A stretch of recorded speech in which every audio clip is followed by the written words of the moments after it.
Doctor Diego Sosa, ¿cómo estás? Buenas tardes, gracias por venir. Muchas gracias, Gustavo. Encantado de compartir contigo y tu gran teleaudiencia. Doctor, lo de ayer en Chile, sorpresa, ¿se dio como se pensaba en principio? Si podemos arrancar por allí, por favor. Bueno, ayer se vivió una jornada histórica, cívica en Chile. ¿Por qué? Por varios condimentos especiales. Primero, lo que es el sistema eleccionario. No olvidemos que el CERVEL se llama, que sería el TSJE nuestro, Sí. que se llama el Servicio Electoral. Estableció por primera vez en la historia de Chile el voto obligatorio. Vale decir, los ciudadanos estaban sí o sí compelidos a ir a votar. Hubo una participación del 85%. Mirá, boche. Histórico. O sea, repercutió eso. Repercutió. Sí. Eso fue positivo también para la jornada cívica. Y bueno, acá se dio un condimento muy especial donde no olvidemos que está en el gobierno Gabriel Boric, Sí. de tendencia de izquierda, ¿verdad? Y su candidata fue Janet Jara. Y los sondeos iban indicando en principio una leve victoria de Kast, que iba a estar por delante, ¿verdad? Pero finalmente se decantó en esta, no sé si podemos mostrar Sí. lo que fueron los porcentajes resultados de los candidatos, es muy importante. ¿Por qué? Porque acá vamos a ver la fuerza de la derecha, porque juntando los votos de la derecha, José Antonio Kast, de Franco Parisi, de lo que es Johannes Kaiser y otros más, se supera el 60%, Claro. llega al 70%. ¿Y qué pasó con Janet Jara? El gobierno esperó que llegue mínimamente al 32%, cosa que no ocurrió. Lo consiguió el 26,96%. Entonces, desde ahí parte del gobierno decir, no, esto fue un fracaso electoral para nosotros, porque el piso de Boric superaba los 30%. Claro, en la segunda claro. vuelta él Sí, gana sí. por el 55%, Sí, sí. no olvidemos, en el 2022. Y su candidata al 26%. Ella era ministra del Trabajo del gobierno de Boric. Pero sí, ahí ocurrió un problema también con Janet Jara, un problema de comunicación y de marketing político. Ella se despegó del gobierno en los últimos meses Sí. para evitar el problema. Pues en Chile costo, actualmente hay sí. graves problemas en seguridad y todo tipo de cosas que tienen que ver con la economía, y ella se quiso separar. Y ahí empezó el primer error político, ¿verdad? Ahí vemos los resultados, los guarismos, 26,9. José Antonio Kast, que es la tercera vez que se presenta para Sí. la presidencia, logra el 23,9. Ahora, el gran elector va a pasar a ser Franco Parisi, Que ayer ya habló. 20%, que ayer habló. Y habló y ya dijo que le ¿Y va a qué apoyar pasó? a Kast. Claro, ¿qué pasó? Dijo, no, mi voto no está para nadie. Sí. Que tanto Kast como la señora Janet ganen al electorado. Pero a mí me sorprendió mucho la madurez cívica también. Le estuve escuchando cada uno de los discursos detenidamente, y lo que me llamó la atención fueron dos en particular. El de Johannes Kaiser, que sería el Milei chileno, Sí. que es el Partido Nacional Libertario, y de Evelyn Matei, que es el anterior partido de Kast. Porque Ambos con Kast, porcentajes considerables. claro, porcentaje considerable, pero este partido de Evelyn Matei, que es la Unión Democrática Independiente, es la derecha tradicional de Chile, y que se vio ahora en un quinto lugar. Sí. Y era el partido de Kast. Luego Kast funda su propio partido. Entonces, ¿qué ella dijo? Apenas perder, reconoce la derrota y dice, voy al búnker de Kast y la apoyo. Lo mismo ocurrió con Johannes Kaiser, que integraba también el Partido Republicano de Kast y fundó su propio partido, después el Partido Nacional Libertario, que es nuevo, tiene un año, y logra también este porcentaje interesante, ¿verdad? Y él dice, voy a apoyar. Y los dos fueron y le prestaron el apoyo a Kast. Mira. Cosa que no ocurrió con Parisi. Parisi es un hueso duro de roer porque no es la primera vez que se presenta también para las presidenciales, y es un voto que no representa a los partidos tradicionales, es más bien independiente, es aquel elector que está descontento con las instituciones, ¿verdad?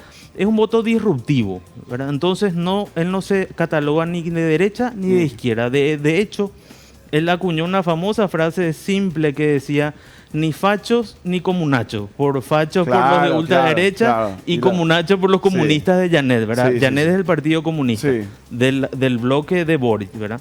Entonces se dio esta situación electoral donde es una situación histórica para la derecha chilena, y eso se tradujo no solo en el Ejecutivo, sino que también en el Legislativo. Por primera vez en Chile tiene mayoría en diputados la Claro. derecha y en senadores. Ahora, por lo que vos estabas explicando nomás, doctor, lo de Janet Jara, si ella en vez de Sí. intentar desmarcarse públicamente del gobierno para uno cargar con los errores de Boric e intentar Exacto. conquistar un electorado, terminó cometiendo un error porque Un hubiera error. apostado al voto cautivo, Al voto cautivo. de Boric. Al Exacto. final soltó este voto, salió a buscar nuevo voto y no lo consiguió. Y no consiguió. No consiguió y no logró ni el piso de Sí, Boric. por eso. Sí. Y ahora probablemente, por eso está diciendo que el virtual, las elecciones son el 14 de diciembre, o sea, queda muy poco tiempo. Y prácticamente está cantado que Kast gane las Va a elecciones. ser. Porque con el resultado nomás de Evelyn, de Johannes Sí. Kaiser, Matei, supera. Claro. Y el voto de Franco Parisi tradicionalmente ocurrió con Boric, que gran parte en su momento fue a Boric y fue a Kast. Entonces es un voto que se tiene que conquistar, ¿verdad? Sí. Y él dijo, bueno, voy a dialogar, ¿verdad? Kaiser también dio su apoyo, pero dijo, no voy a arriar las banderas de la libertad. Entonces, eso está. Sí. El de Están Kast. puestas, están el de Kast, Sí. ¿verdad? Y el candidato Kast, que es un candidato bastante interesante, de ultraderecha, de ideas conservadoras, ¿verdad? Y que busca, constantemente dijo en la campaña, quiero un Chile unido, quiero un Chile con alegría y que venzamos a la inseguridad, al terrorismo, Claro, totalmente. porque ahí hay grandes problemas. El Tren de Aragua está muy inficionado en Chile. Entonces este gobierno descuidó muchísimo la seguridad en Chile y la economía. Descuidó, La economía está incluso hay desacelerada. acusaciones de hasta de simpatía por parte de Boric con Totalmente. varios otros grupos, ¿verdad? De colusión. Y también hay chats del Partido Comunista con el ejército venezolano. Sí. Eso es otra cuestión también que se le indilgó en campaña al partido de Boric, ¿verdad? Y Boric estuvo totalmente involucrado. Esa fue una cuestión también que se considera un plebiscito a la gestión de gobierno del presidente Boric, ¿verdad? Eso es muy importante también, se está notando, se está viendo eso, ¿verdad? No solamente se le desplaza prácticamente a Janet y se le dice, no, Claro. el responsable directo es el presidente Boric. Sí. Ahora, ahí también te quiero preguntar, doctor, es la primera vez que Chile, de hecho, para explicar nomás, la Constitución paraguaya también consagra el voto como una cuestión, como derecho y como obligación. Como obligación, sí. Ahora, no está reglamentada la obligación, por lo tanto, uno no se va a votar y no Claro. tiene una sanción, Sí, que sí, ya sí. se habló mucho. En Chile, ¿cómo se reglamentó eso? ¿Cuál es la sanción? Y notoriamente hay una mayor participación Hay en una lo de mayor- ayer. Se ¿verdad? logró un 85%, Sí. cosa que es la primera vez que se implementó. Eso se implementó a través del CERVEL por medio de ley, ¿verdad? Y las sanciones pecuniarias, ¿verdad? Pero también hay una cuestión cultural. Estas elecciones, y en eso hizo mucho énfasis José Antonio Kast, de que es una elección histórica. Y es cierto, porque se debate el futuro realmente de Chile. Chile viene bastante golpeada por todas estas cuestiones, por estos gobiernos populistas, porque ¿qué pasó con Boric? Boric entra con su juventud a los 35 como presidente y dice, no, yo pateo el tablero político y lo que voy a hacer es cambiar. Lo Sí. primero que dijo es, voy a cambiar la constitución Claro. de 1980 de Pinochet. No olvidemos que ellos tienen todavía la constitución de Pinochet.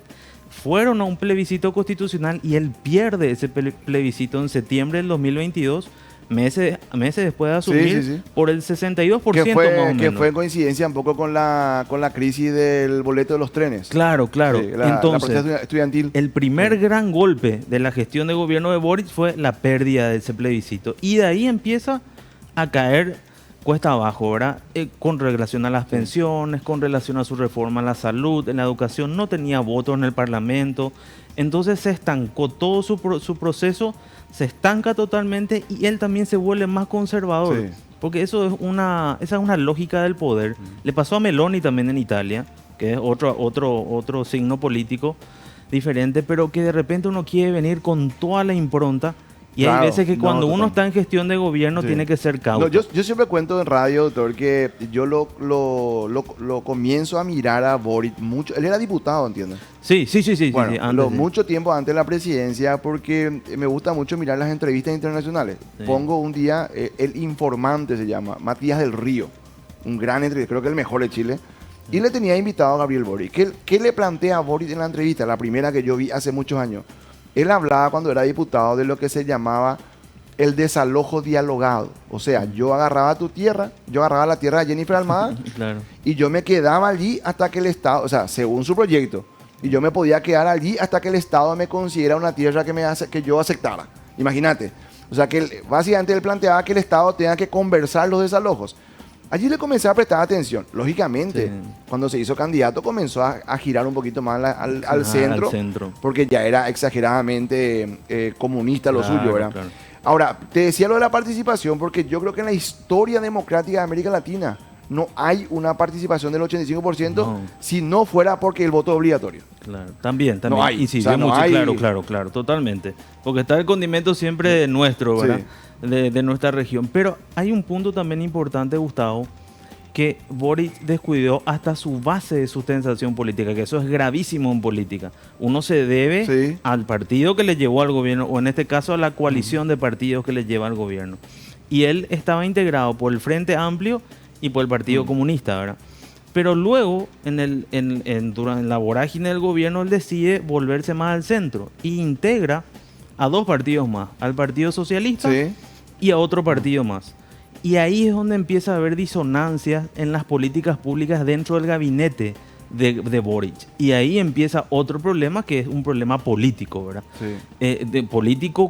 Dirigencial, ¿verdad? Entonces fue una seguidilla de hechos que le llevan al gobierno a estar prácticamente diluido políticamente, Sí, sí. ¿verdad? Y este es el resultado, ¿verdad? La gente está cada vez más consciente de que necesita gobernantes que estén a la altura de las circunstancias. Y es el efecto también post pandemia. La pandemia nos despertó mucho a los ciudadanos en ese deber cívico Sí. y en reclamar y los problemas económicos que surgieron post pandemia, ¿verdad? Y eso en Chile se vio muy... Claro, ahora, de los muchos líderes de izquierda que tuvo Latinoamérica, porque ahí podemos hablar en su momento de Hugo Chávez, hoy Nicolás Maduro, en su momento Evo Morales en Bolivia, después Rafael Correa en Uruguay, e incluso Dilma y Lula en Brasil. Hay que decir que acá le quiero sumar al análisis al Pepe Mujica, al extinto Pepe Mujica, y ahora al caso de Boric. Estamos hablando de líderes de izquierda que no traspasaron el éxito de un periodo de gobierno, Exacto. porque se presentan como muy de izquierda, pero en lo operativo no hacen grandes No cambios. hacen nada. Que es un poco el ejemplo de Pepe Mujica. Claro. Uno va a Montevideo, uno charla con el taxista y te dice, el viejito no cambió nada, No cambió o sea, nada. fue puro marketing. Claro. Ahora, quiero ir a la reunión del presidente de Siria con Donald Trump. ¿Cómo vos decís Trump o Trump? Porque a algunos les gusta decir Trump. ¿Eh? Los mexicanos Dicen Trump. dicen Trump, Sí. pero Trump en realidad, Donald Trump, Claro, claro, hace sí. énfasis en la P, ¿verdad? Bueno, esta es otra reunión muy importante a nivel geopolítico.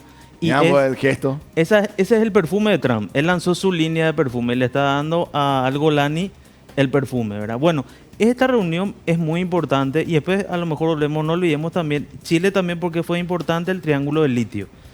Que es importante Sí, que sí. Trump gane Sí, sí, acá, también conquiste de la derecha, Sí. porque en Con- Bolivia ya le conquistó con Rodrigo Paz Sí. y ahora Claro. falta cerrar con José Chile. Antonio Caz es su candidato abiertamente. Es abiertamente Sí. su candidato. Vamos acá. Esa es otra muestra de cómo se va moviendo el tablero geopolítico, en este caso en Medio Oriente. Vemos las imágenes y podemos ir al primer mapa de Medio Oriente en general, ¿verdad? Acá vemos la visita. Él estuvo en la Casa Blanca. Un punto muy importante. No entró por la entrada principal, no hubo fotos, entró por la parte de huéspedes. Sí. Pero ingresó a la Casa Sí. Blanca. Acá vemos, quería mostrar a la teleaudiencia el mapa general. Vemos que Siria, no sé si podemos acercar nomás, acá está Siria, rosado, Turquía está arriba, vemos que Israel está acá en el sur, mantenemos más el primero, ahí, Líbano, Irak. Irán está un poco más allá. No Sí. olvidemos este mapa para poder circunscribirnos. ¿Qué pasa con el presidente Trump? La intención del presidente Trump es primero preservar Siria de Irán. No olvidemos que Siria antes, cuando estaba en manos de los Assad desde 1970 hasta diciembre del año pasado, por la familia Assad, estaba totalmente controlado por Irán Sí. y por Rusia. Hasta ahora por Rusia, pero vamos primero al capítulo Irán. No olvidemos que en Medio Oriente se estuvo desatando una serie de guerras. Israel peleó en 7 frentes diferentes. En Líbano, en Irak, en Irán, en los altos del Golán, en lo que es en la parte de Siria también, ¿verdad? ¿Y qué pasó? Se fueron debilitando y destruyendo a los proxies de Irán, o sea, a las fuerzas insurgentes que combatían por Irán contra Israel. Sí. La última en caer fue Siria.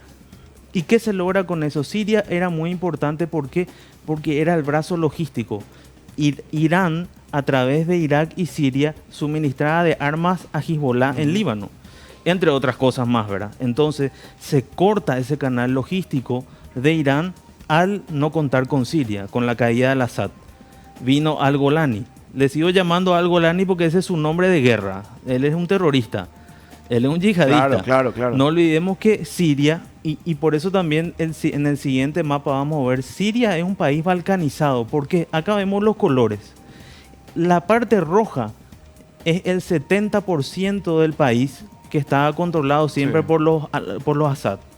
Y ahora por al-Golani. ¿Qué pasa? Allá donde nosotros vemos la parte verde, Idlib, allá arriba, esa es la zona donde al-Golani, hoy al-Shara, se erigió como líder del HTS, Hayat Tahrir al-Sham, se llama el movimiento terrorista que él fundó. Pero no olvidemos que él antes era de Al-Qaeda. Al-Qaeda que se funda en Siria, en Irak. Luego él pasa a Siria, con Osama Bin Laden. Se crea una filial, el Frente al-Nusra, y él tiene problemas internos con ellos. Él diciendo, yo voy a formar mi propio grupo yihadista. Y surgió el HTS y ellos se afincaron allá en Idlib, en el norte, hacia Turquía, ¿verdad? Entonces desde ahí ellos constituyeron como una especie de región autónoma, donde el propio al-Assad, al-Golani, estableció un sistema judicial de impuestos, como independiente. Todo independiente. Y luego están los turcos, los kurdos, que está en la parte de arriba, que se llama Rojava, que es toda la parte de arriba de Siria. Y luego están también otros elementos insurgentes, las partes negras, ISIS, el Estado Islámico, ¿verdad? Y luego están otras fuerzas, las fuerzas democráticas sirias que están apoyadas por Estados Unidos, está el Ejército Nacional Sirio apoyado por Turquía, y también está el grupo Wagner, estaba el grupo Wagner ahí también, en la base de Tartus. En Tartus está la base aérea y marítima de Rusia. ¿Por qué? Porque acá vamos a empezar a abrir el abanico de por qué geopolíticamente Siria es importante. No solamente que ya se cortó el suministro a Hezbollah, ahora también es Rusia. Rusia necesita mantener y sigue manteniendo su ubicación en Siria. Acá vemos, ¿ves? Rusia, Irán, Turquía, Estados Unidos allá se van distribuyendo. Rusia sigue conservando, a pesar de que Rusia peleaba contra el Golani, sigue conservando Tartus. ¿Por qué? Porque hubo ahí una negociación también con Trump y demás, y ellos necesitan este puerto porque en Rusia ocurre el fenómeno de agua fría, aguas calientes. En el invierno se congela y no tienen salida, y ellos necesitan estratégicamente tener salida al mar, y esta es su salida por Medio Oriente. Entonces es vital que ellos sigan manteniendo eso. La intención es geopolítica. Sí. Intenciones geopolíticas, y están todavía ahí. Entonces te ves cómo van operando las potencias regionales como Turquía contra los kurdos, y Estados Unidos, que tiene su propia, que son las fuerzas democráticas sirias, que están apoyadas por ellos, y otros elementos terroristas, ¿verdad? El desafío de al-Golani, ¿cuál es ahora? Por eso se reunió con Trump, es aglutinar esas fuerzas y incorporarles al ejército oficial sirio, ¿verdad? Ese es el objetivo. Y conseguir orden, porque como ves, él no controla todo el país. Porque el país no estaba controlado por ninguno. O sea, que lo que queda, doctor, en claro es que Estados Unidos está en todas. O sea, no es que dice, esta batalla voy a librar y esta otra voy a... Y ahí es donde de repente la gente dice, Estados Unidos está perdiendo poder, yo no veo que pierda ningún poder. Yo quiero insistir con esto, para cerrar nomás, doctor. O sea, que el tiempo siempre es limitado, pero es apasionante hablar de esto. ¿Y qué es lo que hacía Biden en todo este mapeo? Porque a Biden le recordamos como el señor grande ese que muchas veces hasta pasaba pelada en un acto oficial. Él estaba en el control de todo. Y acá se ve lo importante que es la lucidez y la rapidez en la geopolítica. No es momento de tibios ni nada. Acá hay que jugar porque cada uno juega. Rusia juega, China juega, y hay otras potencias que están apareciendo. India, Turquía. Y lo tiene que hacer el presidente. Y tiene que hacer el presidente con su equipo. Totalmente. Pero tiene que estar el presidente. O sea, tiene que estar el presidente. Como nadie dijo, y al-Golani buscó, buscó también el reconocimiento internacional, pero sigue teniendo una pata débil que es interna. Él no tiene una legitimidad Claro, de origen. totalmente. Doctor, muchas gracias por estar con nosotros No, por hoy. favor, a la Los orden. lunes son de análisis internacional aquí en la segunda edición de América Noticias. El doctor Diego Sosa